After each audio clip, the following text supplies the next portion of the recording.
Assalamualaikum warahmatullahi wabarakatuh. Perkenalkan saya Carmadi, CGP Angkatan 11 Kabupaten Cirebon.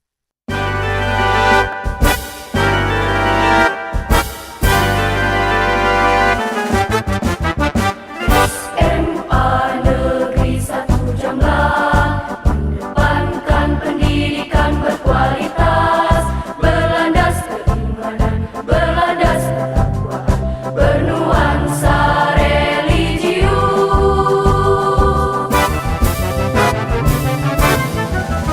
SMA Negeri 1 Jamlang berwawasan wiyata mandala, berbudaya belajar, berbudaya kerja, tanamkan budaya tertib.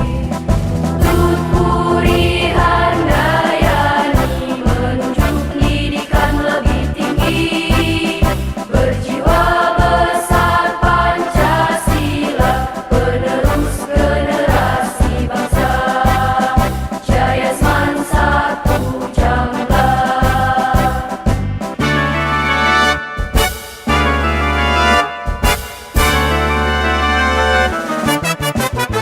Semangat kita berjuang, menggapai semua cita-cita. Jangan pernah bimbang, jangan pernah ragu, masa depan kan cemerlang.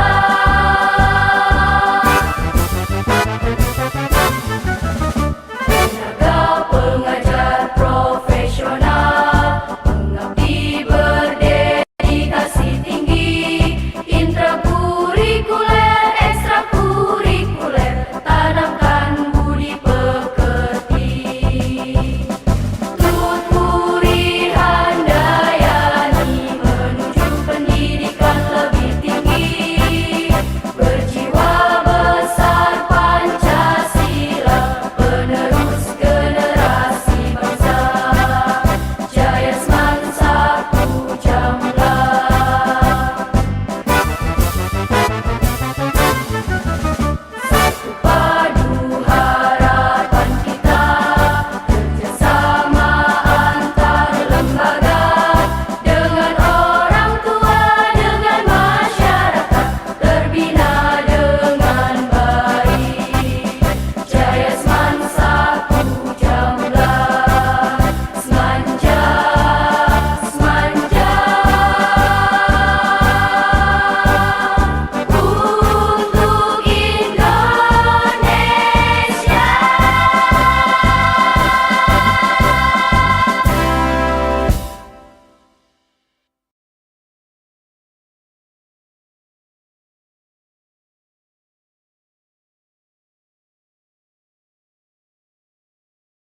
Baik, Assalamualaikum warahmatullahi wabarakatuh. Waalaikumsalam. Perkenalkan, saya Carmadi SPDI, calon guru penggerak Angkatan 11 Kabupaten Cirebon, akan melaksanakan percakapan praorientasi dengan teman saya ini. Ya. Ini namanya Pak Iin Sonikin SPD. Ya. Kami adalah guru SMA yang 1 Jamlang. Ya. Baik Pak Iin, Ya. selamat pagi Pak Iin. Ya, selamat pagi. Bagaimana kabarnya Pak Iin? Alhamdulillah baik. Oke, saya mau mendata Pak Iin dulu nih, Ya. karena saya punya rencana Pak Iin. Ya. Jadi saya akan mengunjungi kelasnya Bapak Ya. untuk melaksanakan observasi kelas. Ya. Oke, Pak Iin nanti di hari Senin Pak Iin. Iya, hari Ada Senin. jamnya? Ya. Jadi saya mau tanya nih, di kelas Ya. berapa nanti hari Seninnya? Di kelas 11G, Di kelas 11. Oke. Ya. Ada jamnya, jam berapa saja jam Pak Iin? ke-7 sampai dengan jam ke-10. Jam ke-7 sampai jam 10. Pelajaran bahasa Indonesia Pak Ya, Iin, ya? betul. Bahasa Indonesia. Oke, ada 3 pertanyaan yang saya ajukan Ya. untuk kegiatan observasi kelas nanti. Ya. Pertama yaitu nanti akan menyampaikan materi bahasa Indonesia. Ya.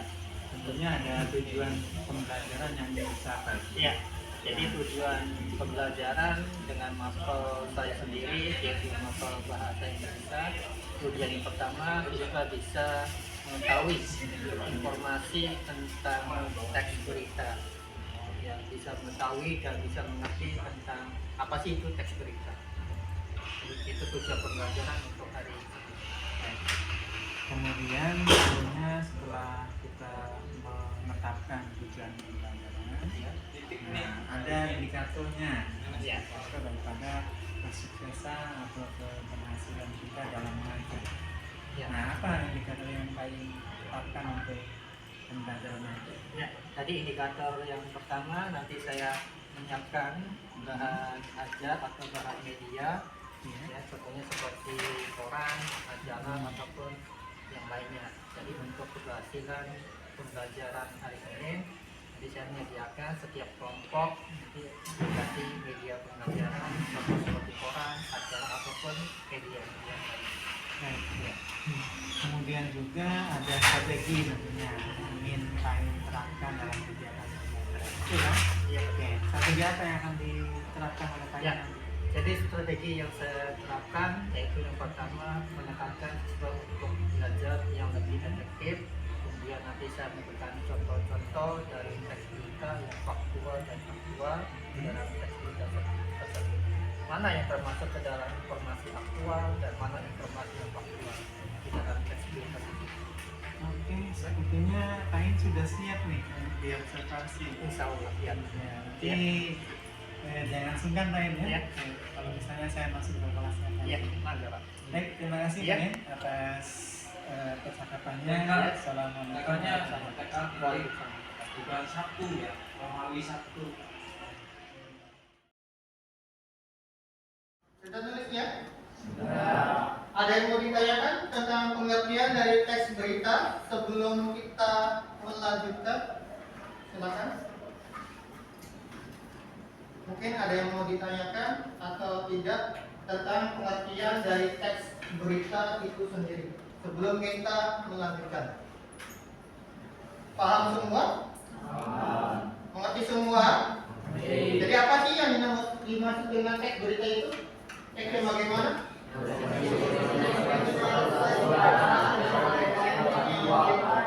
Isinya tentang apa? Tentang peristiwa atau kejadian, tetapi bersifat aktual dan faktual. Apa aktual? Beritanya terbaru. Kalau faktual, yang benar-benar terjadi, baik itu peristiwanya, kejadiannya itu benar-benar terjadi. Makanya bersifat faktual. Paham ya? Oke, kita lanjut. Nomor 2. Ini ciri-ciri dari teks berita. Yang pertama, ini bersifat objektif. Apa itu objektif? Yang namanya objektif ini adalah sesuai dengan kebenarannya. Makanya bersifat dengan objektif. Kemudian bersifat aktual dan faktual. Sudah Bapak jelaskan dari awal, itu aktual dan faktual. Kalau aktual berita terbaru, makanya disebut dengan aktual. Sedangkan faktual adalah peristiwanya atau kejadiannya benar-benar terjadi, maka bersifat faktual. Kemudian ciri yang kedua, bahasa yang digunakan ini sederhana, artinya tidak berbelit-belit, ya, tidak bertele-tele, langsung pada poin terpentingnya. Makanya sederhana. Padat ini isinya jelas, ya, tidak ambigu, makanya bersifat padat dan jelas. Ini ciri yang kedua di dalam teks berita. Kemudian yang C, data yang disajikan sesuai dengan fakta. Ini artinya tidak dibuat-buat, real apa adanya, sesuai dengan kejadiannya, sesuai dengan peristiwanya. Maka data yang disajikan di dalam teks berita harus berdasarkan fakta yang ada. Ini ciri yang ketiga di dalam teks berita. Kemudian ciri selanjutnya yang D, waktu dan tempat terjadinya suatu peristiwa itu jelas. Di mana tempatnya, pukul berapa kejadian tersebut, ini jelas, ya. Makanya disebut dengan waktu dan tempat terjadinya peristiwa itu jelas dan berurutan, ya, dan berurutan. Kemudian ciri yang kelima atau yang E, ini sumber datanya valid, jadi jelas sumbernya atau referensinya atau pedomannya jelas, ya. Kemudian yang terakhir, ini memuat unsur-unsur teks berita, yaitu 5W plus 1H. Ini adalah ciri-ciri dari teks berita. Silakan ditulis dulu cirinya. Silakan ditulis dulu ciri-cirinya. Ciri-ciri dari teks berita.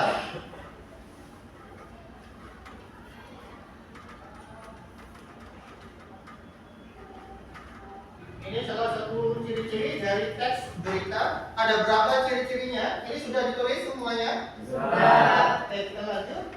Silakan.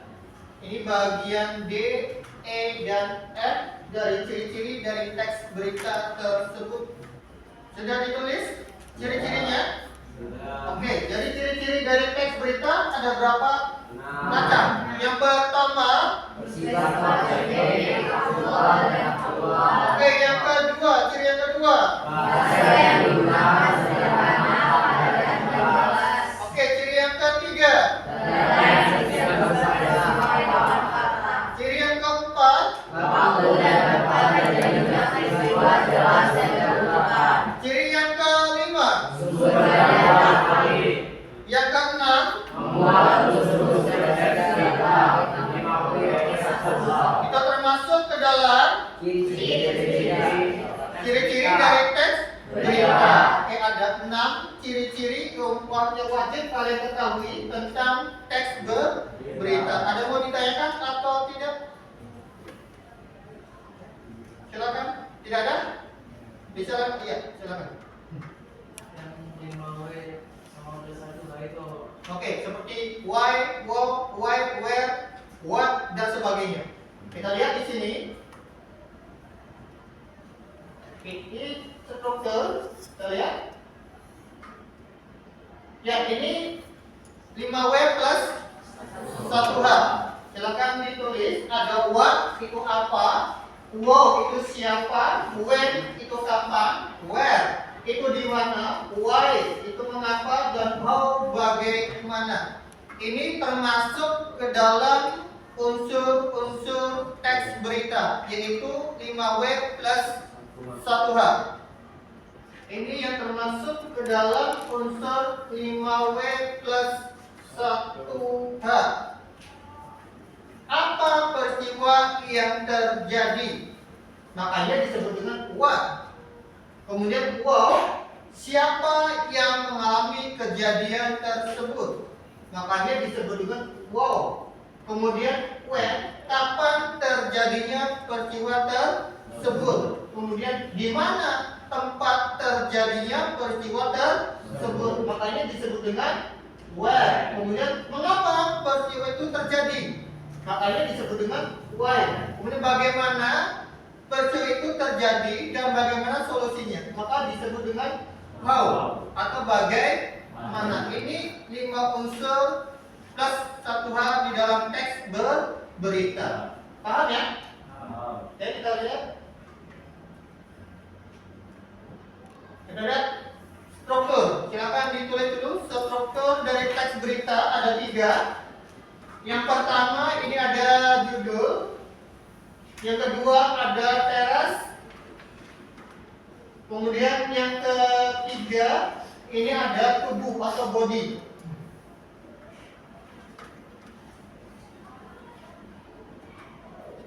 Ini struktur dari teks berita.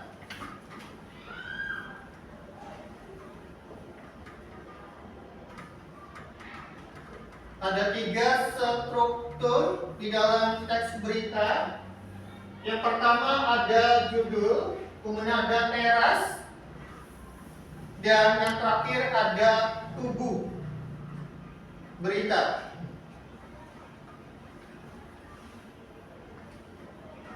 Kalau judul ini adalah hal yang sangat penting, di dalam teks berita, maka disebut dengan judul.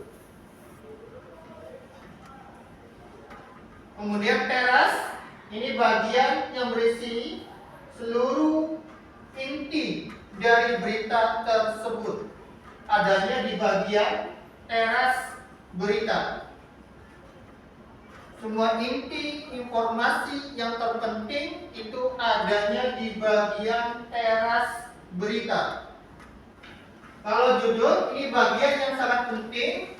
Kemudian kalau yang namanya teras ini adalah bagian yang berisi penting, semuanya ada di dalam teras berita. Jadi bagian-bagian yang terpenting di dalam berita itu ada semuanya di dalam bagian teras berita. Kemudian struktur yang ketiga dan C, ini ada tubuh. Tubuh berita, ini bagian inti dari teks berita. Ini artinya kesimpulannya, ya. Bagian paling inti dari teks berita, maka disebut dengan tubuh berita. Jadi ada 3 struktur di dalam teks berita tersebut.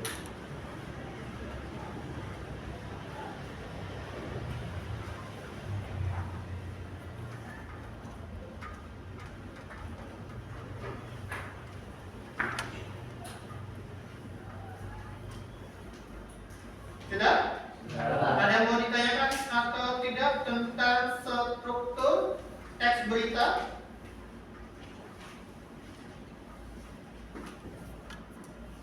Ini sudah habis? Tidak ada? Kalau tidak ada, kita bagi kelompok. Satu kelompok terdiri dari 4 sampai dengan 5 orang, maksimal 5 orang. Kamu bagi saja ya.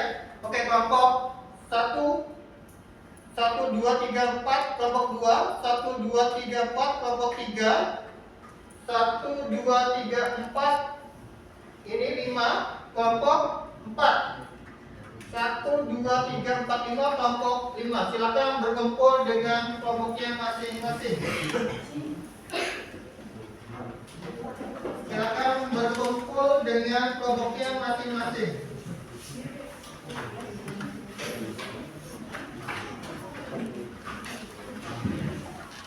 Silakan.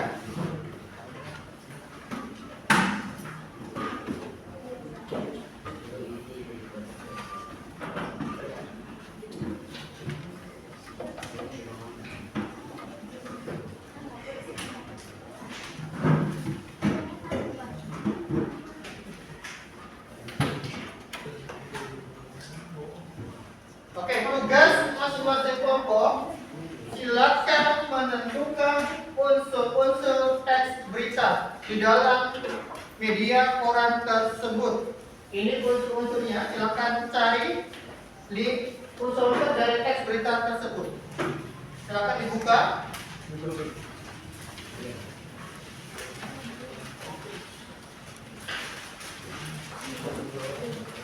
Silakan mencari unsur-unsur yang termasuk ke dalam teks berita tersebut.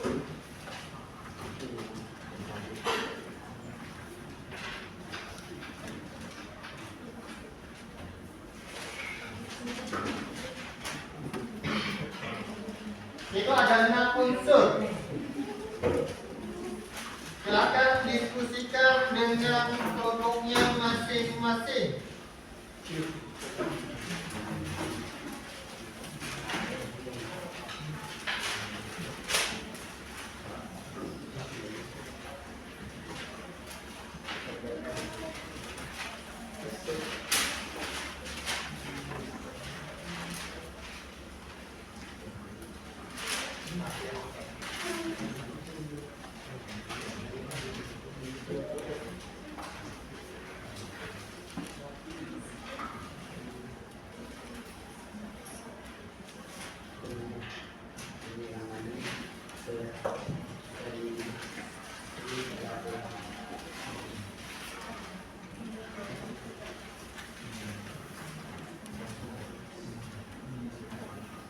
Kalau ada kesulitan silakan bertanya ya. Kalau ada kesulitan dalam menemukan unsur-unsur teks berita tersebut silakan bertanya.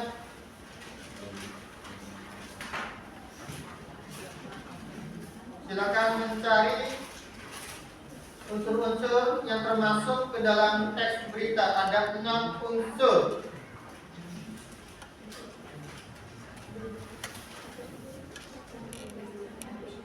Itu ada word,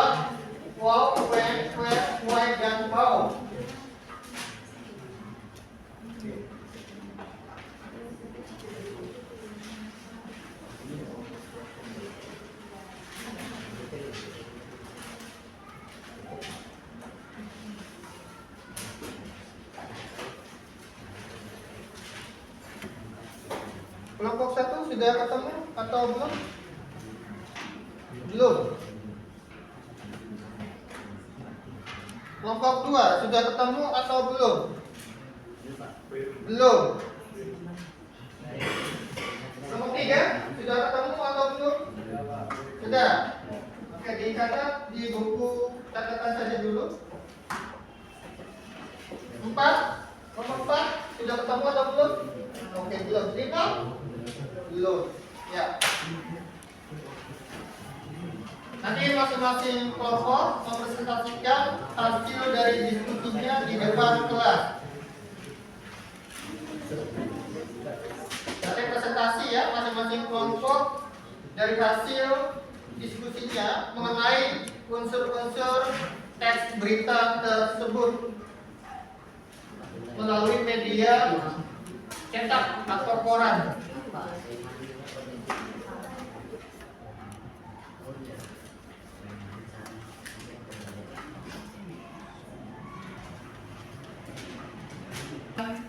Unsur-unsur teks berita tersebut. Silakan bertanya, jangan diam saja. Melalui media cetak yaitu koran.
Kamu judulnya tentang apa dulu? Teks beritanya. Oke, itu judulnya ya. Kemudian yang pertama dulu, buat apa peristiwa yang terjadi? Tentang apa di situnya? Ada nggak di sininya di dalam teks berita tersebut? Bukan dari situ. Harus sesuai dengan teks berita yang ada di sini. Ngambilnya semuanya harus ada di dalam teks berita di sini. Gimana? Enggak, harus sesuai dengan teks beritanya di sini. Misalkan apa peristiwa yang sedang terjadi? Peristiwa apa yang sedang terjadi di sini? Ya boleh, boleh, iya, itu boleh. Tapi harus ada jawabannya di sini. Ya. Gimana? Kan, kamu mana dulu judulnya? Judul dari teks beritanya tentang apa dulu? Oke, kemudian apa peristiwa yang sedang terjadi? Adakah di sininya dicari peristiwa apa yang sedang terjadi? Ya ditulis. Yang pertama ditulis. Kemudian yang kedua, siapa yang mengalami kejadian peristiwa tersebut? Adakah di sininya? Misalkan ada berapa korbannya, misalkan kerugiannya berapa, tulis di situ dan seterusnya sampai 6 unsur berita tersebut.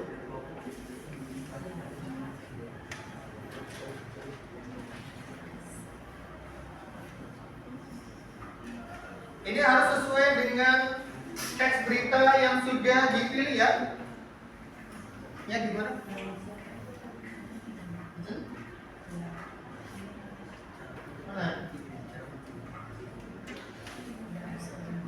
Siapa?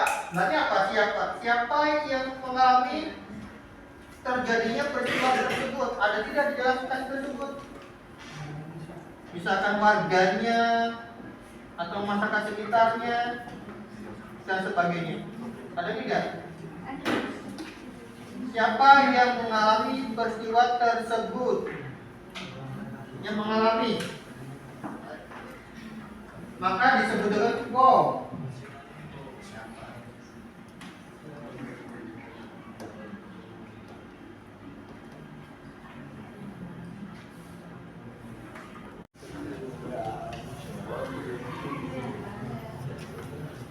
Yang kelompoknya 5 orang itu nanti bagian terakhirnya atau bagian kesimpulannya nanti bisa didiskusikan dengan temannya.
1 bagaimana? Ada kesulitan atau tidak? Tidak ada? Lancar? Oke. Lancar ya? Nomor 2 ada kesulitan? Tidak ada? Oke. 3 ada kesulitan tidak? Tidak ada. 4 ada. Apa kesulitannya? Ada nggak di sini jawabannya? Harus ada. Semuanya harus ada. Kalau tidak ada, berarti mencari teks berita judul yang lain, yang semua unsurnya harus ada. Ya. Gimana kelompok ini? Ada tidak jawabannya di situ? Ya. Bagaimana solusi dalam menanggapi peristiwa tersebut? Ada solusi tidak di situ? Ada. Ya, silakan dicatat di situ.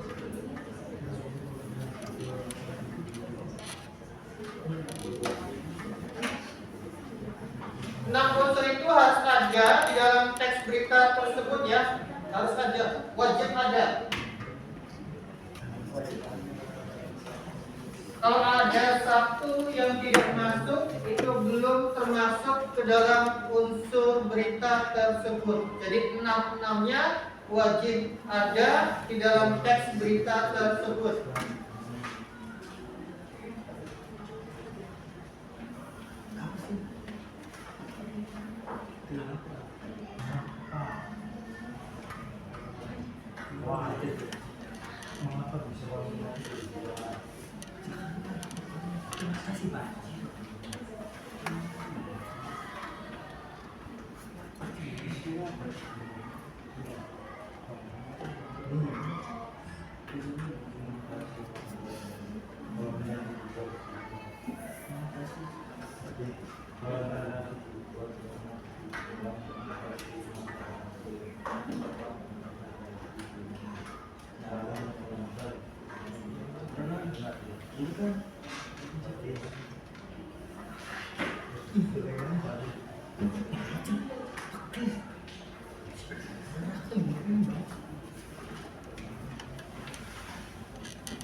Lagi untuk mengerjakan tugas tersebut.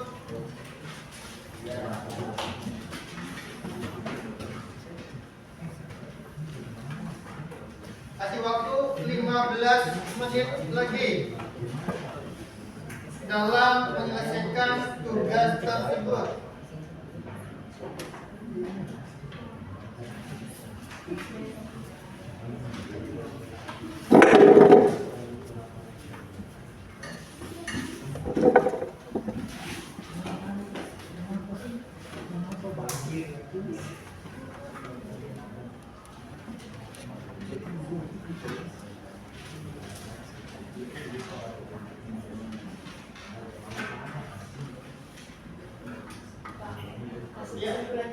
Iya, betul sekali. Nanti ada yang membacakan kesimpulan.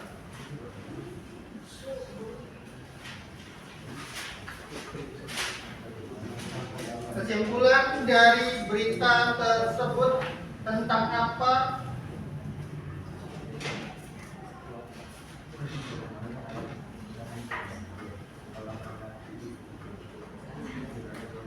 Atau juga bisa bagaimana peristiwa itu bisa terjadi, juga bisa untuk menjawab how.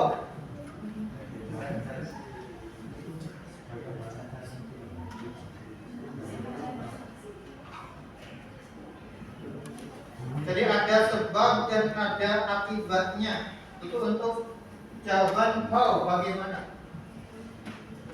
Bagaimana peristiwa itu terjadi.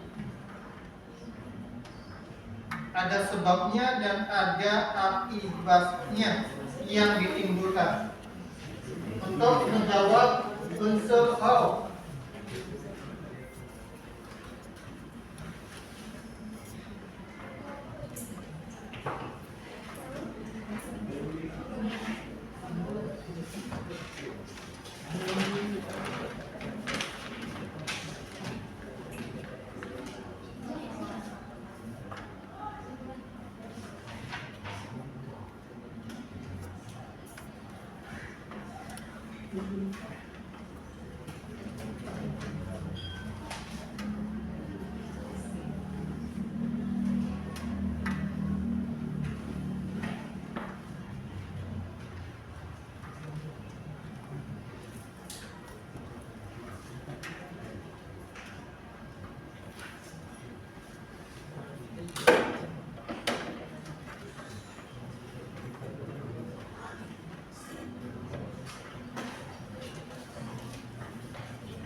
Satu,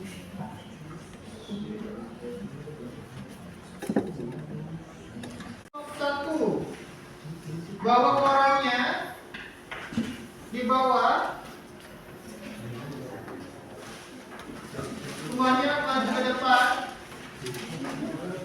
mempresentasikan hasil diskusinya tentang unsur-unsur teks berita.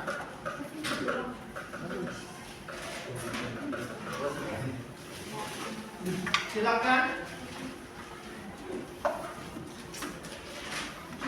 Diperkenalkan terlebih dahulu nama anggotanya untuk sebagai apa. Silakan kelompok 1. Waalaikumsalam warahmatullahi wabarakatuh. Kenalkan, nama saya Muhammad Arya Rafael sebagai moderator. Dan sebelah saya Kita beliau bangsa budaya pemateri.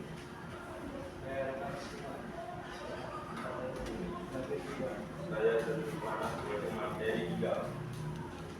Ya, dibacakan beritanya, teks beritanya, bacakan judulnya terlebih dahulu.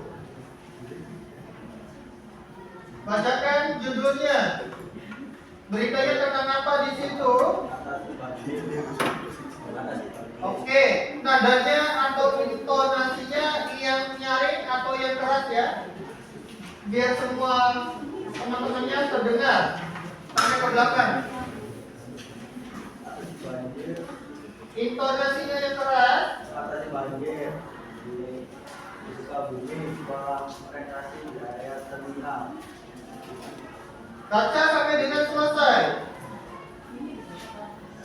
Kemudian protes Sukabumi, Tanggul membangun rekreasi terminal Sukabumi juga di kelurahan Sudaya di Kecamatan Boros, Kota Sukabumi. Proyek tersebut bertujuan mengatasi permasalahan banjir yang kerap jadi kawasan lingkar selatan di terminal. Kepala Dinas Pekerjaan Umum dan Tata Ruang Kota Sukabumi, Tony Hermanto, menjelaskan bahwa di depan terminal yang berada di Muskoka Rawan tergenang saat curah hujan tinggi. Hal itu pula yang diantisipasi mengingat saat ini curah hujan di wilayah Kota Sukabumi. Membacanya bergantian.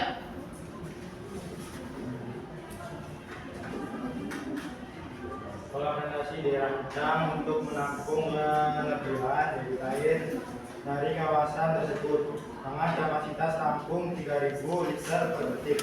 Kolam ini dapat menampung aliran air sebesar 3.800 liter per detik dengan 800 liter per detik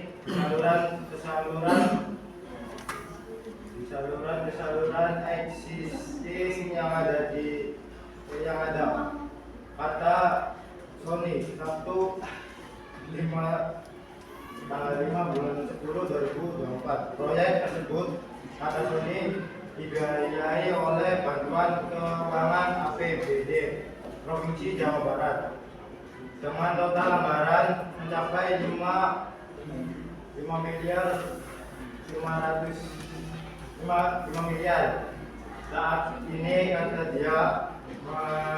pekerjaan proyek kolam renasi telah mencapai 36% dari total progres yang dirancang terhadap bangunan dapat selesai 100% akhir atau awal November 2024.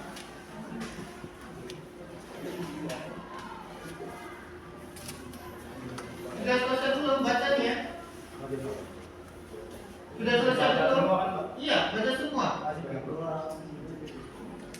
Dibaca semua teks beritanya sampai dengan selesai. Kolam renasi sudah bisa diproduksi sepenuhnya di Desember mendatang. guna mengatasi puncak musim hujan yang diperkirakan terjadi di bulan tersebut. Proses pembangunannya terus dipantau agar selesai sesuai target pusatnya.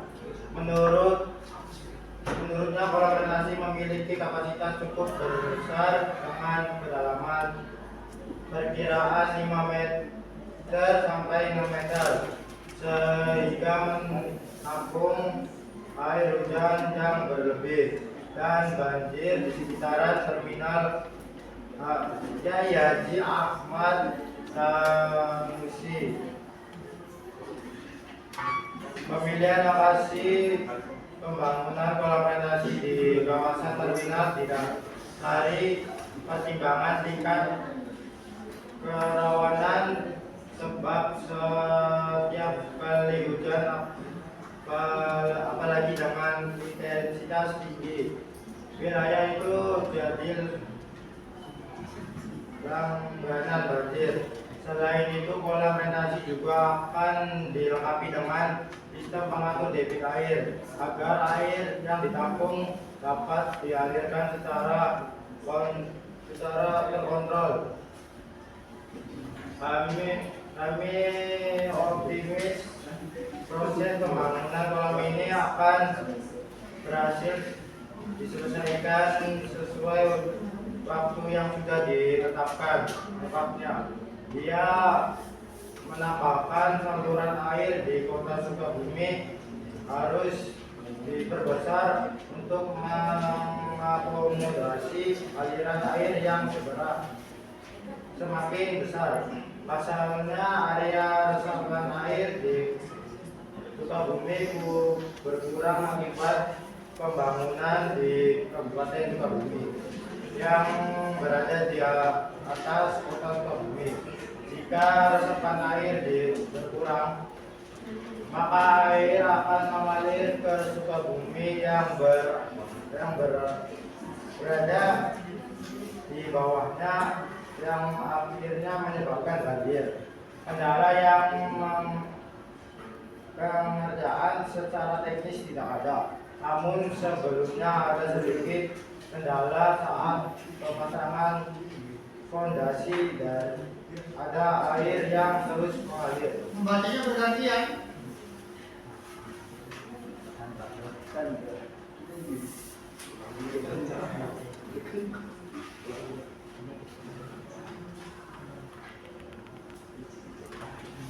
Air yang terus mengalir, kita harus menggunakan alat setiap hari. Alhamdulillah tak ada kendala air dunia.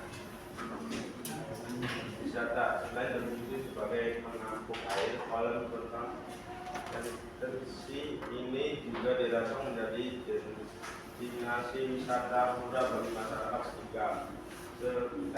di sekitar kolam akan dibangun fasilitas trek docking dan area nongkrong untuk anak muda. Intonasinya Menciptakan ruang terbuka yang bermanfaat bagi negara.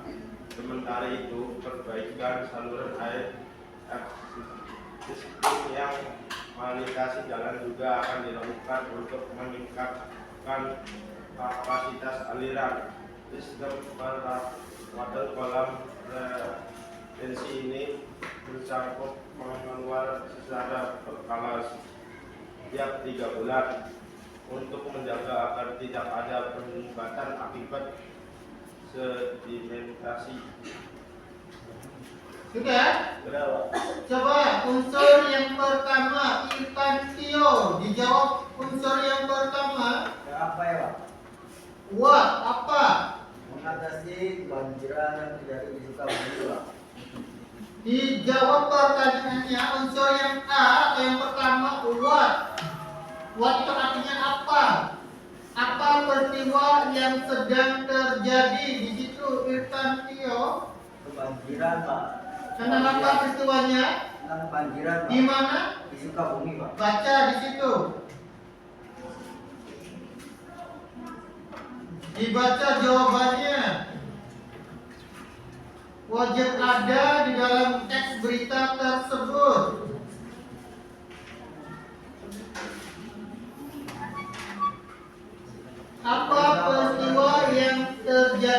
situ? Tentang banjir? Tentang banjir atau tentang apa? Tentang banjir, Pak. Baca jawabannya. Atasi banjir. Dibaca dulu pertanyaannya, dibaca.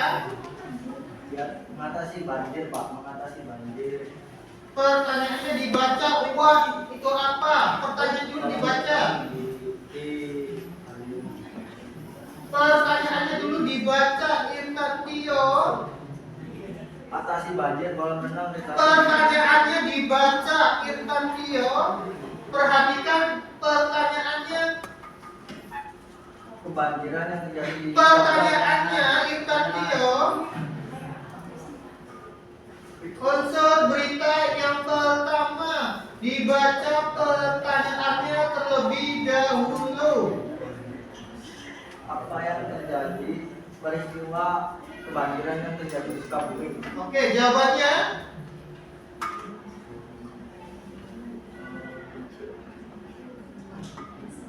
Pemerintah Kota Sukabumi telah membangun kolam renang di terminal Sukabumi dengan tipe C, Kelurahan Sundayalir, Kecamatan Boros, Kota Sukabumi. Proyek tersebut tujuan mengatasi permasalahan banjir yang telah terjadi di kawasan Sunda Selatan, khususnya di depan terminal. Oke, berarti banjirnya peristiwanya di depan Terminal. terminal. Oke, kemudian unsur yang kedua sebelahnya. Wow. Dibaca dulu pertanyaannya, dibaca, kemudian dijawab.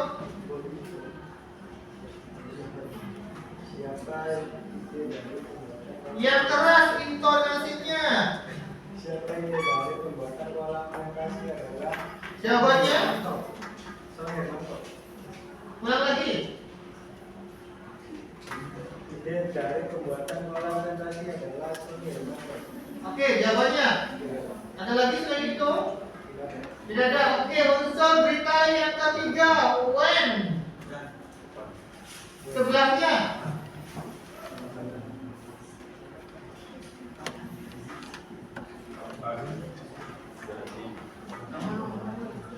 Dibaca pertanyaannya.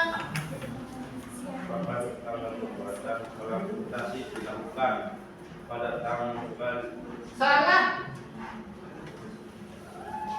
Kapan peristiwa itu terjadi? Ada waktunya, ada tempatnya. Makanya disebut dengan when atau kapan.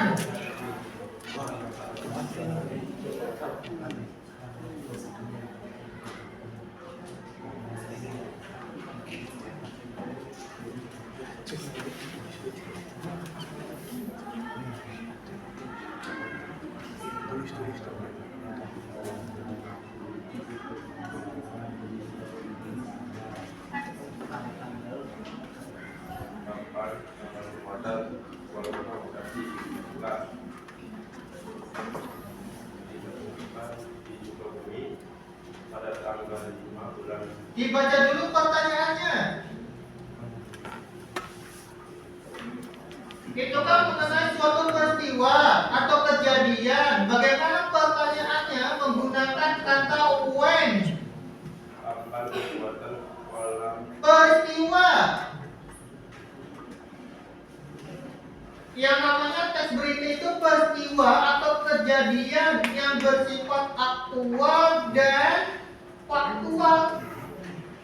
Ini tentang kayak cara mengatasi bukan kayak Iya, itu ada kebanjiran kan, pasti ada peristiwa kejadian tanggal berapa, tempatnya di mana.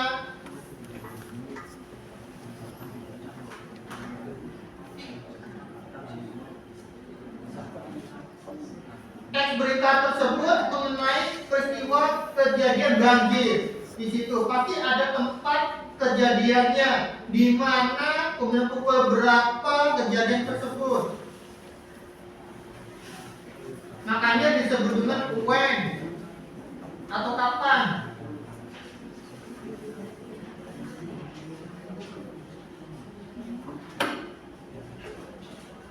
boleh saya jawab?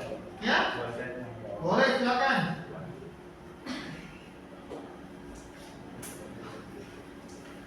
terjadinya banjir yaitu pada Dibaca dulu pertanyaannya.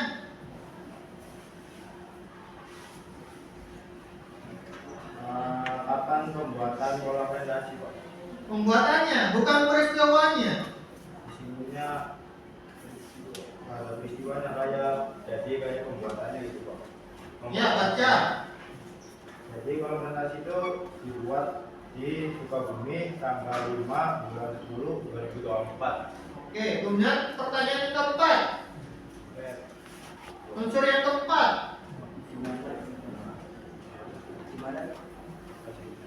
Bergantian menjawabnya.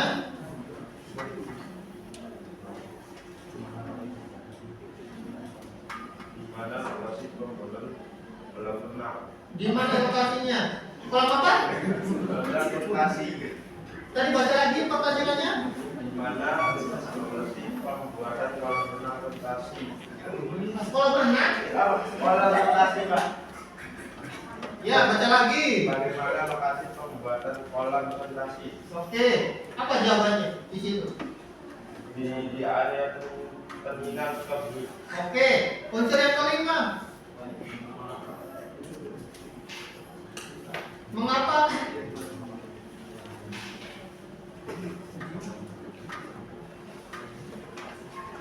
Mengapa kolam renang dibuat? Gimana pertanyaannya? Mengapa kolam renang retasi dibuat? Oh, Kolam retasi, Pak. Kolam baca retasi pertanyaan dibuat. dulu, baca. Mengapa kolam retasi dibuat? Oke, jawabannya. Lalu dirancang untuk menampung kelebihan debit air dari kawasan tersebut dengan kapasitas tampung 3.000 liter per detik. Kolam ini dapat menampung aliran air 3.800 liter per detik dengan 800 liter per detik saluran extracting yang ada Jawa. Oke, unsur yang keenam.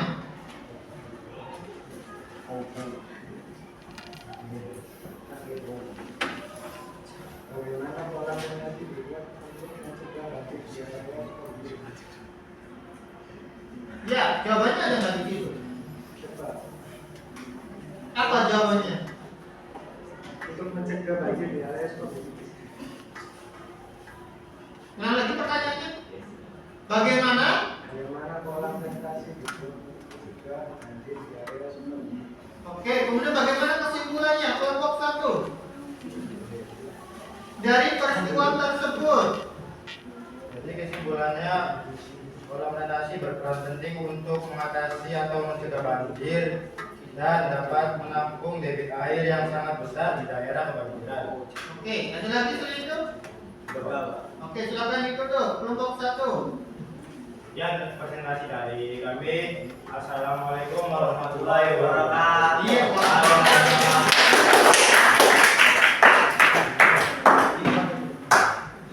Oke, kelompok 2.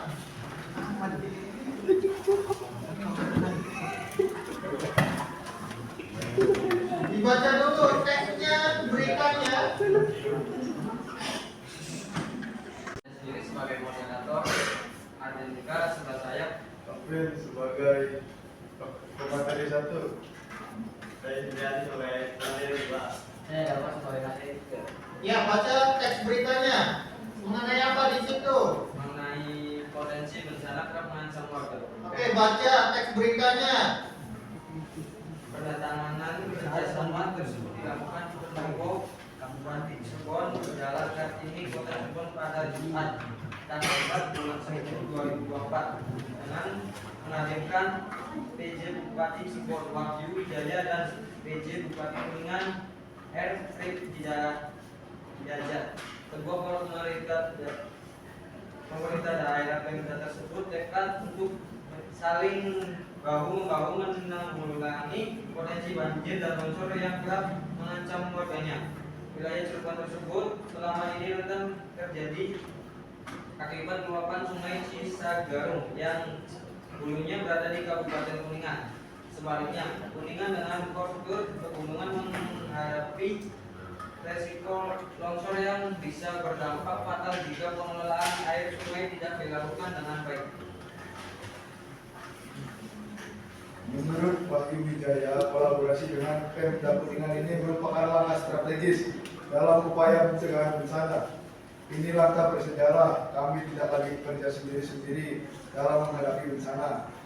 Dengan kerjasama ini, kami bisa lebih siap mengantisipasi banjir dan melindungi masyarakat, katanya.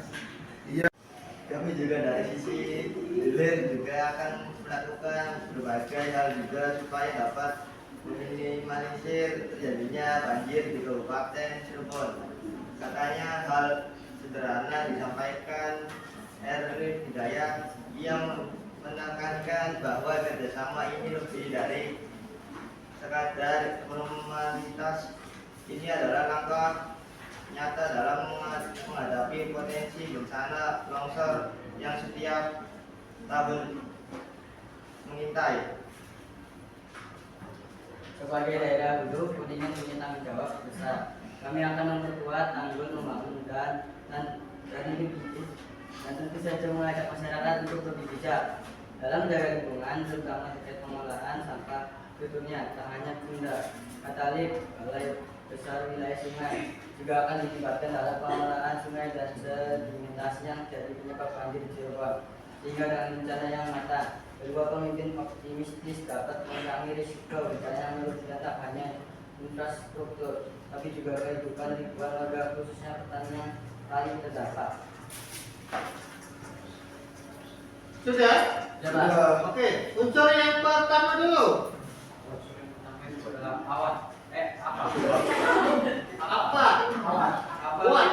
Apa akibat terjadinya banjir di wilayah Cirebon? Oke, apa? Jawabannya di situ. Karena luapan sungai Cisagarung yang dulunya berada di Kabupaten Cirebon. Oke, unsur yang kedua. Bergantian. Siapa yang menjalin kerjasama untuk menanggulangi bencana tanah longsor dan banjir, yaitu Pemkab Cirebon dan Kuningan. Sudah? Sudah. Oke, unsur yang ketiga. Bergantian. Kapan potensi bencana kerap menaikkan warga? Oke, jawabannya.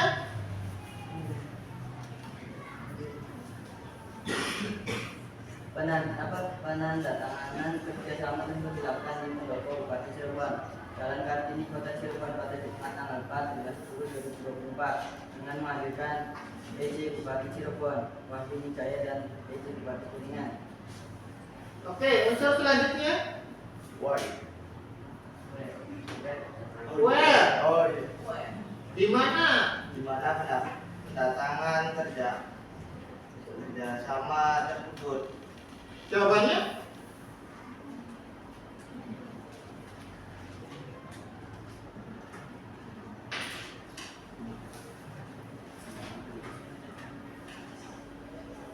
Pendatangan kerja sama tersebut dilakukan di Pendopo Bupati Cirebon, Jalan Kartini, Kota Cirebon pada Jumat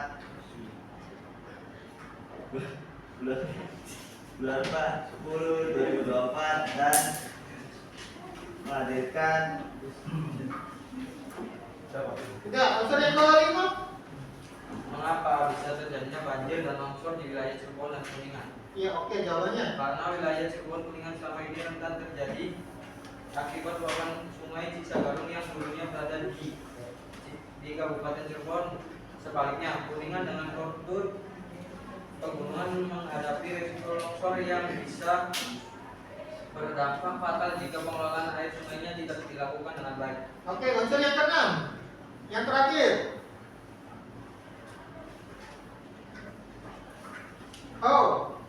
Bagaimana cara mengurangi potensi bencana Ya, oke, jawabannya.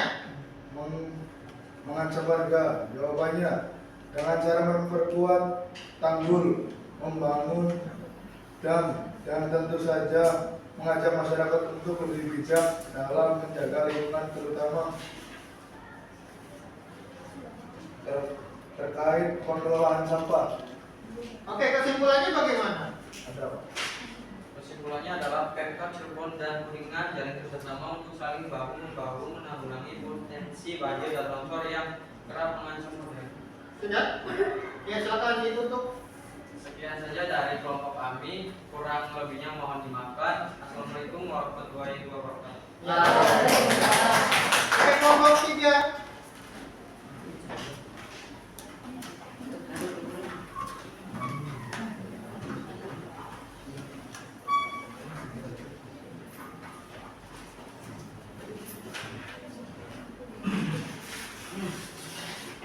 Ya, dimulai. Assalamualaikum warahmatullahi wabarakatuh.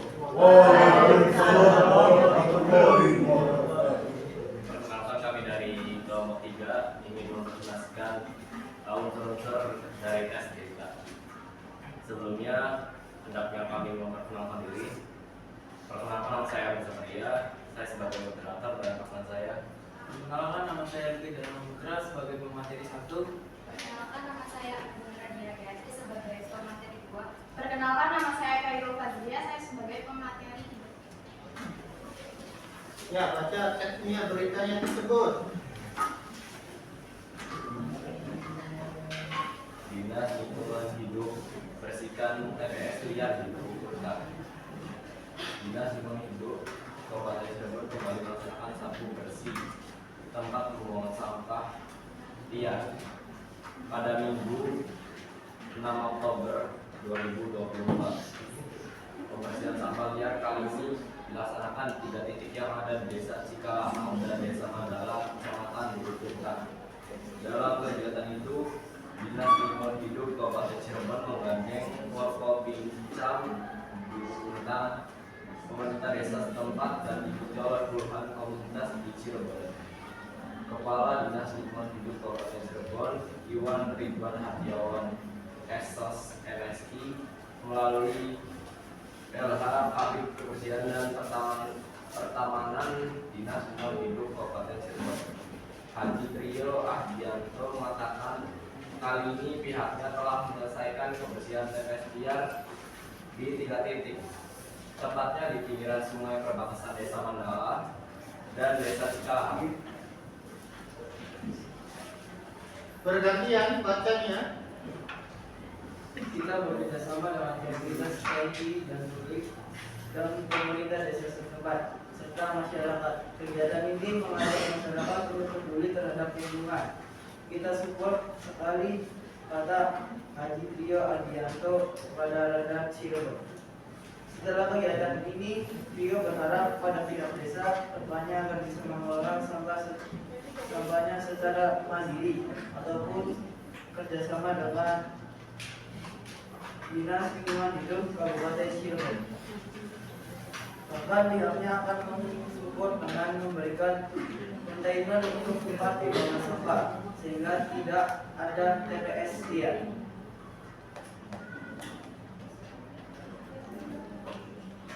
Nanti kita support dengan kontainer untuk buang sampahnya. Harapannya dari pihak desa sendiri bisa mengolah. Akan kita support dengan fasilitasnya atau nanti kita bangunkan TPS di daerahnya untuk pengolahan sampah ke depannya. Tandasnya. Sementara itu, PJ Luwu Cikalaham Suamin mengakui pihaknya tidak memiliki TPS sendiri, sehingga masih ada masyarakat yang bingung untuk membuang sampah. Dan tadi demikian, pihaknya memiliki kelompok pemuda yang peduli sampah. Di desa kami, buang sampah secara tradisional, dibuang ke kebun kosong. Terus kita ada kelompok pemuda yang mengumpulkan sampah ke rumah-rumah, kemudian dibuang ke TPA Gunung Santri langsung. Jadi desa kami tidak punya TPS jelasnya. Ia berterima kasih kepada DLH yang sudah memberikan solusi dalam menangani masalah sampah di desanya. Ia berencana akan membuat TPS. Katanya, ada tanah kosong memiliki tanah desa yang akan dijadikan sebagai TPS. Kita ada tanah kosong yang dijadikan TPS karena sampah tidak boleh dibiarkan kami membuat generasi. Sudah? Unsur yang pertama. Wah. 1.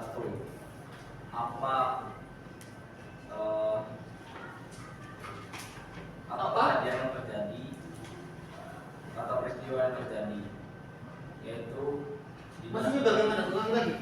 Unsur yang pertama. Apa? kejadian atau peristiwa yang terjadi. Banyaknya tempat pembuangan Alia di Desa Duku Puntang. Oke, unsur yang kedua.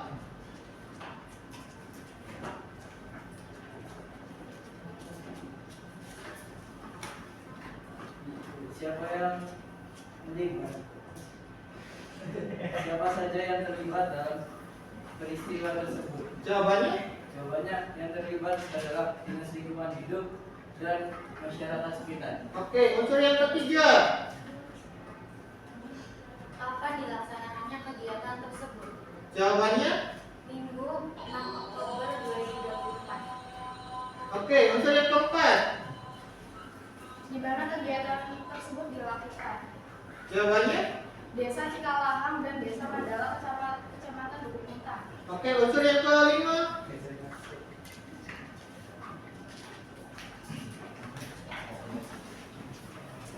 Mengapa kegiatan ini terjadi? Karena banyaknya tempat pembuangan sampah liar dan untuk mengajak masyarakat untuk peduli terhadap lingkungan sekitar. Oke, unsur yang keenam, yang terakhir. Bagaimana kegiatan tersebut bisa terjadi? Ya, jawabannya? Karena PJPU Cikalahang suami mengaku pihaknya tidak memiliki tempat pembuangan sampah sendiri, sehingga masih ada masyarakat yang bingung untuk membuang sampah.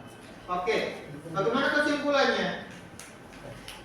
Kesimpulannya, pihak Dinas Lingkungan Hidup harus membangun tempat pembuangan sampah di desa-desa yang belum memiliki tempat pembuangan sampah. Oke, beri aplaus untuk kelompok 3.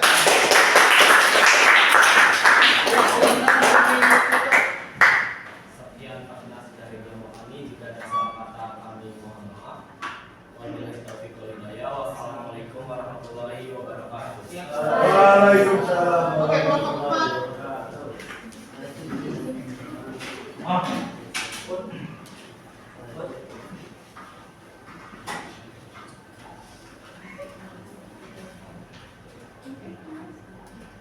Baca teks beritanya mengenai apa?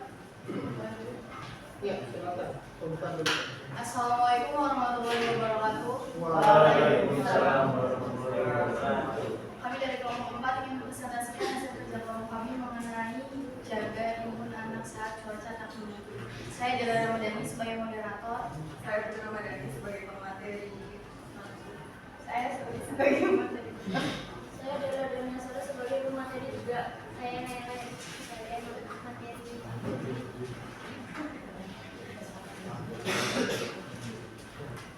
Memasuki pancaroba beragam penyakit kerap muncul di lingkungan sekitar yang tidak terjaga kebersihannya. Si kecil pun rentan mengalami berbagai gejala penyakit seperti batuk, pilek, diare, muntah, atau demam. Kondisi tersebut terjadi karena saat pergantian musim banyak faktor penyakit yang bermunculan.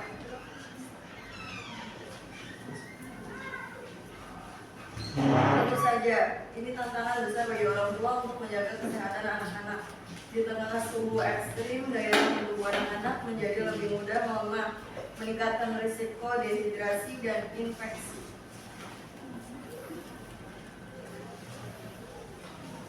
Sebagai orang tua, penting untuk tidak hanya mengandalkan pola makan sehat, tetapi juga memberikan dukungan tambahan melalui suplemen yang tepat, nutrisi yang seimbang, dan perlindungan dari dalam dapat menjadi kunci utama dalam menjaga imunitas anak tetap kuat. Dengan demikian, mereka tetap aktif dan sehat di tengah kondisi yang tidak bersahabat ini.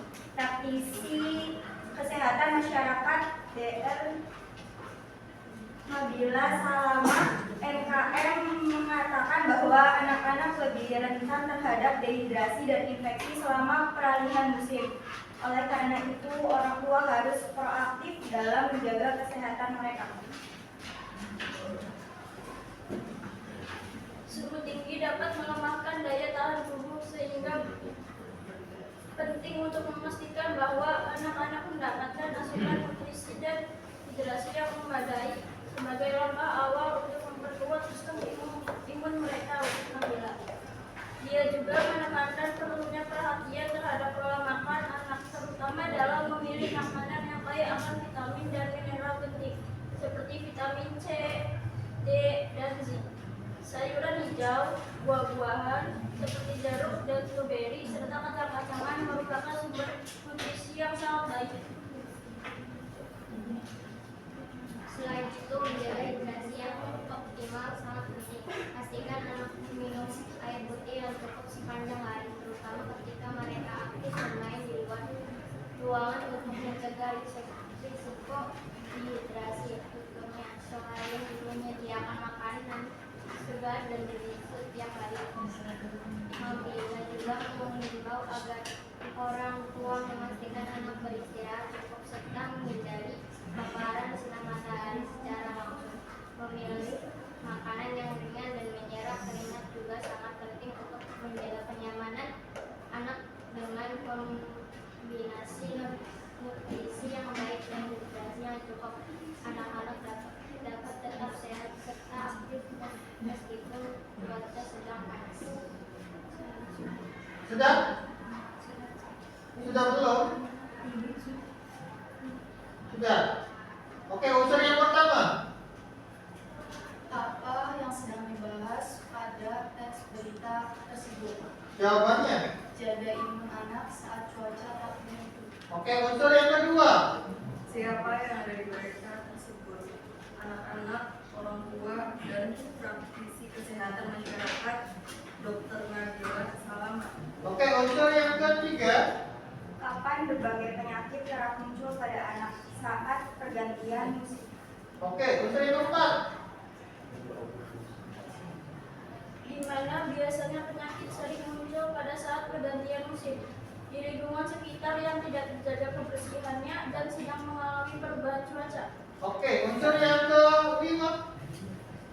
Mengapa orang tua perlu menjaga kesehatan anak mereka pada saat pergantian musim? Karena di tengah suhu ekstrim, anak-anak menjaga lebih mudah melemah, meningkatkan risiko dehidrasi dan infeksi. Oke, unsur yang keenam. Bagaimana caranya agar anak terhindar dari berbagai penyakit? Jangan menekankan perhatian terhadap pola makan anak, terutama dalam minum makanan yang kaya akan vitamin dan mineral penting seperti vitamin C, D, dan C. Iya, oke. Kesimpulannya. Kesimpulannya adalah orang tua harus proaktif dalam menjaga kesehatan anak mereka pada saat pergantian musim, karena beragam penyakit kerap muncul pada anak pada saat pergantian musim. Iya, oke. Silakan dulu ditutup dulu.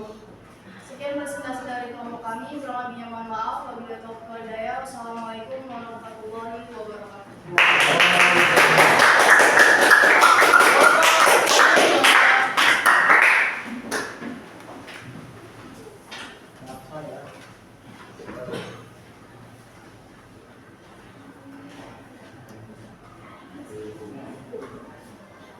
Geser lagi, geser. Assalamualaikum warahmatullahi wabarakatuh. Waalaikumsalam warahmatullahi wabarakatuh. Perkenalkan, saya Wahyuni. Saya di sini sebagai moderator dan perkenalkan dengan teman saya. Saya Dina Syafika dari Saya Letriana sebagai pemateri kedua. Saya Wulan Salva sebagai pemateri 3. Saya Nusantara Latifah sebagai pemateri. Berita yang akan dibahas adalah 7 kendaraan terlibat tabrakan beruntun. Terjadi siang hari di depan Pasar Tegal Gubuk, Cirebon. Kecelakaan beruntun terjadi di depan Pasar Tegal Gubuk, Kecamatan Arjawinangun, Jumat siang, sekitar pukul 12:15 WIB. Peristiwa tersebut melibatkan 7 kendaraan.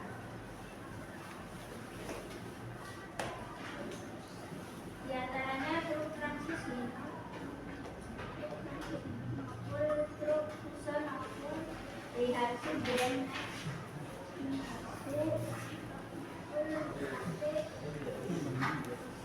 dan motor Yamaha Rexy maupun terakhir menabrak lubang bakso. Edam sedang menjelaskan waktu itu situasi lokasi kejadian tengah ramai aktivitas berjualan di Pasar Sandang Tegal Gubuk. Guna dan Toyota yang menuju terlibat. Tiba-tiba ditabrak truk Tucson yang melaju searah di belakang sehingga Toyota terus terdorong ke depan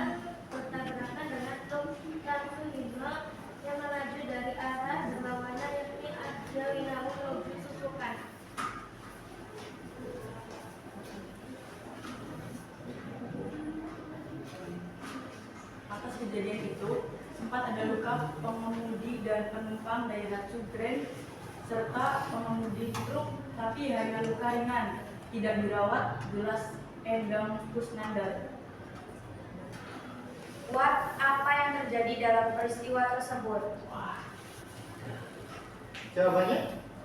7 kendaraan terlibat tabrakan beruntun. Oke, unsur yang kedua. Siapa yang mengalami peristiwa tersebut? Jawabannya? Toyota Rush yang melaju dari arah susukan menuju Arjuna. Oke, unsur yang ketiga. Kapan peristiwa terjadi? Jumat siang tanggal 4 bulan 10 jam pukul 12:15 menit. Oke, yang keempat. Di mana terjadi peristiwa tersebut? Di dekat pasar Tegabuku. Unsur yang kelima. Mengapa peristiwa tersebut bisa terjadi? Truk itu yang melaju searah di belakangnya sehingga Toyota pun terdorong ke depan dan bertabrakan dengan truk Dino yang melaju dari arah berlawanan, yakni Arjawinangun menuju Susukan. Tadi truk Dino.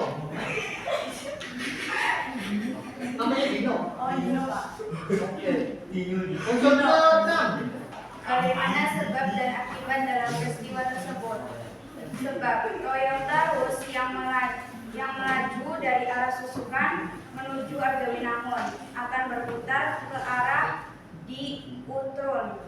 Akibatnya truk Fuso yang melaju searah di belakangnya sehingga Toyota Rush pun terdorong ke depan dan bertabrakan dengan Rush Dino yang melaju dan arah berlawanan, yakni Arjawinangun menuju Susukan. Oke, kesimpulannya bagaimana? Kesimpulannya pihaknya langsung ke lokasi untuk melakukan olah TKP dan memintai keterangan saksi. Tidak hanya itu, pihaknya juga mengevakuasi 7 kendaraan yang terlibat kecelakaan lalu lintas, sekaligus mengatur arus lalu lintas kendaraan agar tidak terjadi kemacetan. Oke, itu kesimpulannya. Iya, Pak. Tadi Toyota. Toyota terus. Toyota Terus. Toyota Rush. Ras. Oke, silakan duduk kelompok 5. Sekian dari kelompok kami, kurang lebihnya kami mohon maaf. Wassalamualaikum warahmatullahi wabarakatuh.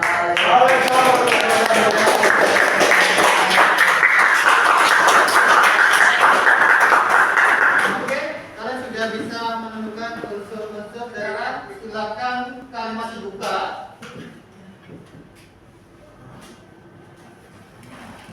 Silakan mencari struktur dari teks berita di berita tersebut. Tadi unsur-unsur, sekarang silakan kalian mencari struktur dari teks berita tersebut.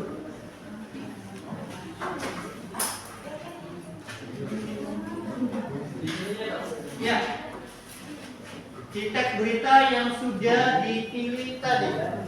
Ini tidak boleh ganti teks beritanya, tidak boleh ganti. Silakan mencari 3 struktur di dalam teks berita tersebut.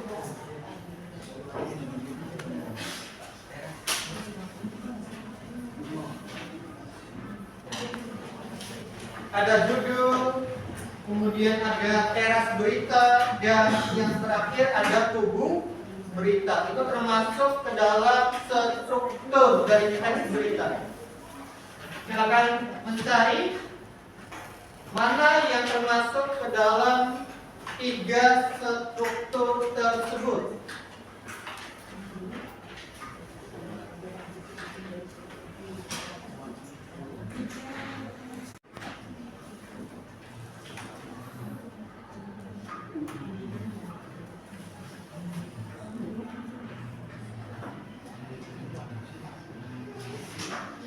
Salah satunya tidak bisa, berarti satu kelompok itu ada tugasnya.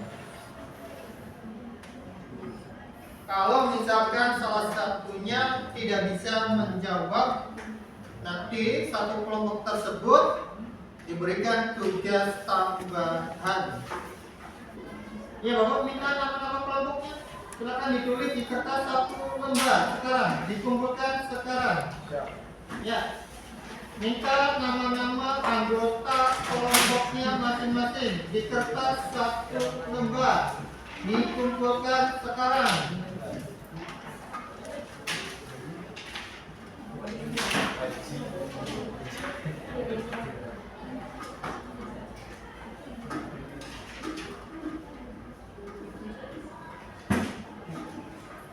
Nanti kelompoknya jangan berubah ya. Oke, ditulis kelompoknya. Kelompok berapa? Jangan lupa ditulis kelompoknya. Kelompok berapa? Apakah kelompok 1, 2, 3, 4, dan 5?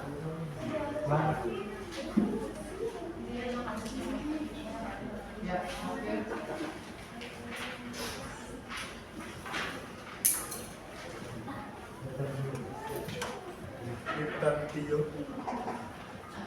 Kelompok 1 mana kelompok 1? Kelompok 3 dan 5. Oke.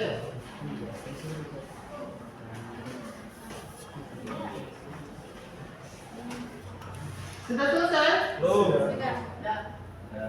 Kelompok 5 sudah? 4? 3? 2? 1? Belum. Oke, nunggu kelompok 1 dan 2. Sudah, Pak. Sudah? 2 sudah, Pak.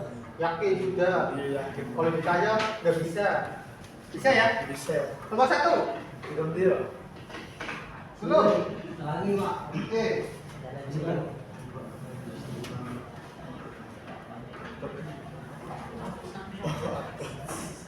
Oke, dimulai saja ya. Kelompok 1 bisa dimulai? Bisa? Oke. Dari kelompok 2 dulu.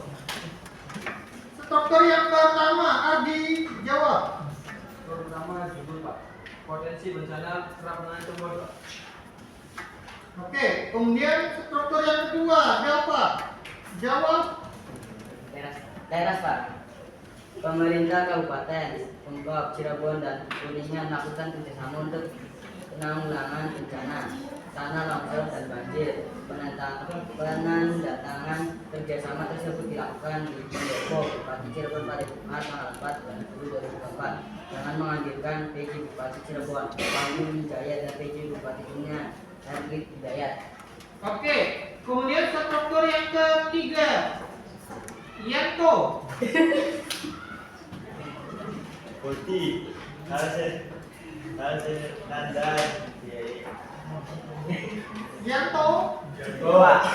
Putih. Harus nandai disampaikan RG Hidayat yang menyatakan bahwa kerjasama ini lebih dari sekadar formalitas. Ini adalah langkah nyata dalam menghadapi potensi bencana longsor yang setiap tahun mengintai. Oke, kemudian kelompok 4. Mana kelompok 4? Delian. Struktur yang pertama. Oke, kemudian struktur yang kedua, Naila.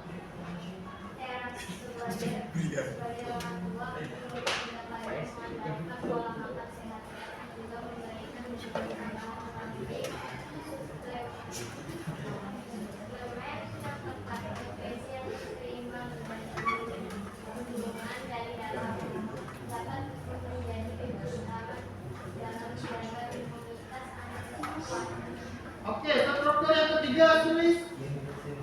Memasuki pancaroba, beragam penyakit kerap muncul pada anak. Si kecil pun rentan mengalami berbagai gejala penyakit seperti batuk, pilek, diare, muntah, atau demam. Kondisi tersebut terjadi karena saat pergantian musim banyak faktor penyakit yang bermuncul. Oke, kelompok 3. Struktur yang pertama, Amir. Dinas lingkungan hidup membersihkan tempat pembuangan sampah liar di desa tersebut. Oke, struktur yang kedua, Muti. Dinas lingkungan hidup mengajak masyarakat untuk peduli terhadap lingkungan. Struktur yang ketiga, Embun. Dinas lingkungan hidup melakukan pembersihan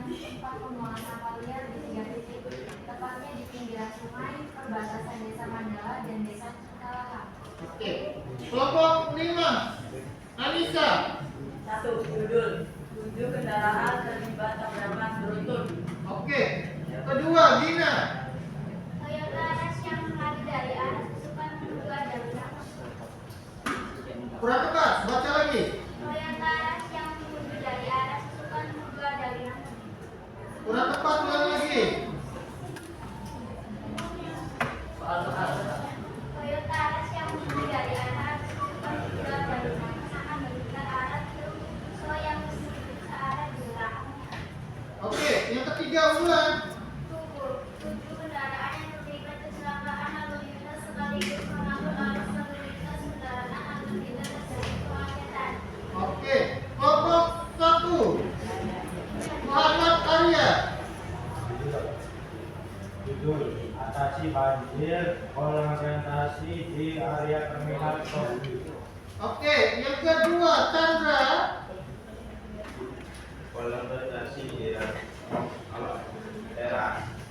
Konsentrasi dirancang untuk menampung kelebihan air dari kawasan tersebut dengan kapasitas menampung 3.000 liter per detik. Kolam ini dapat menampung aliran air sebesar 3.000 liter per detik dengan 800 liter per detik disalurkan ke saluran existing yang ada pada Sony. Oke, yang ketiga, Irfan Tio.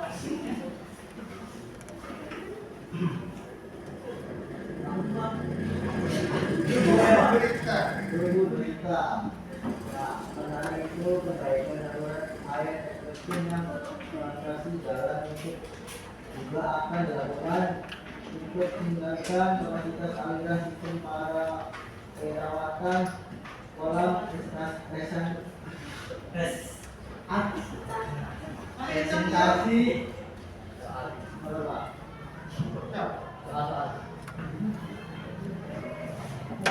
Bisa juga, Irfan Tio. menunjukkan secara berkala setiap 3 bulan untuk menjaga agar tidak ada pengobatan akibat sudah Pak. Apa yang sudah? Ini Pak. Baca lagi. Baca yang benar. Perbaikan saluran air existing yang melintasi jalan juga akan dilakukan untuk meningkatkan kapasitas aliran sistem perawatan kolam resentrasi ini mencukup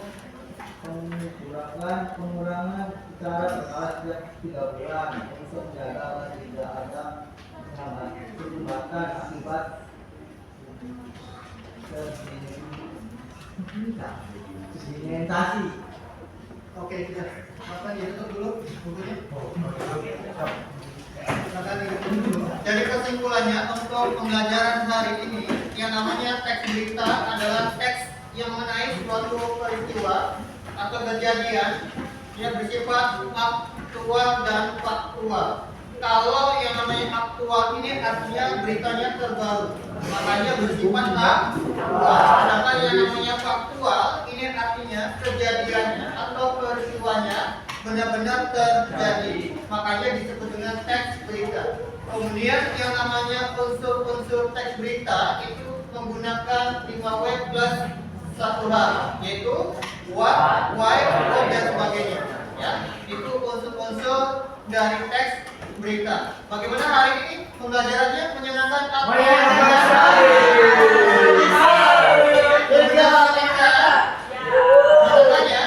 Oke, untuk minggu depan nanti kalian pelajarin tentang cara-cara melakukan wawancara dalam teks berita. Nanti untuk pembelajaran selanjutnya, Pak. Ya, sudah bisa dipahami?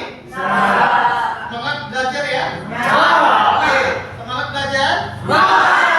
Oke, kita akhiri KBM hari ini. Assalamualaikum warahmatullahi wabarakatuh.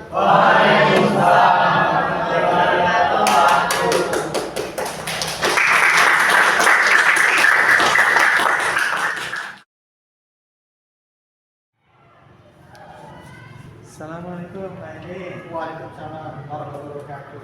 Saya Lia. Ya, Pak? Proses pembelajarannya sangat hebat sekali Pak ini. Alhamdulillah Pak. Mantap. Alhamdulillah. Ini untuk melaksanakan observasi ini ada 3 tahapan Pak. Iya. Jadi kita sudah melaksanakan Iya. dan observasinya. Betul. Dan kali ini saya lanjut ke yang terakhir nih Pak ya. Iya. Yaitu menanyakan tentang setelah observasi. Iya. Oke. Setelah observasi, Pak Ian apa yang dirasakan? Yang saya rasakan, Iya betul. yang saya rasakan ini biasa saja ya, karena sudah biasa dalam kegiatan KPM tersebut. Siswa juga sudah terbiasa dalam kegiatan yang sudah dewasa. Itu yang dirasakan pada hari ini. Jadi Pak, Iya. Mohon maaf sebelumnya Iya. saya mengalami tidak ketika observasi. oh tidak, ya sama sekali tidak. Terima kasih. Iya, sama-sama. Seperti itu. Iya. Jangan sampai kehadiran saya itu membuat sesuatu yang aneh maksudnya. Oh tidak, iya tidak sama sekali. Oke, nanti setelah saya lihat Iya. hasilnya, ternyata Pak Ian itu sudah sangat baik pengajarannya. Alhamdulillah. Kalau anak-anak juga Iya. bisa konsentrasi, anak Iya. menyimak apa yang bisa mendengarkan. Iya. Yang mungkin nanti ada yang sedikit terlewat. Iya. Contoh misalnya pembukaan tuh tidak lengkap. Iya. Seperti dipaksakan sehingga anak itu apa ya, merasa kaget ya, setelah di awal-awal. Tapi setelah saya kesini percaya juga dengan sendirinya. Iya. Nah, ini nanti rencananya Pak Ian tidak wanita apa? Selanjutnya setelah pembelajaran Oke. Tindak lanjut saya akan berkolaborasi ya dengan siswa lebih ditekankan tentang keaktifan belajar juga supaya mereka sudah biasa dengan kegiatan. Terima kasih Pak Ian. Ya sama-sama. Kerjasamanya. Ya sama-sama Pak. Assalamualaikum. Waalaikumsalam. Jangan lupa like dan subscribe channel saya. Itu gratis sebagai dukungan pada channel saya ini. Terima kasih.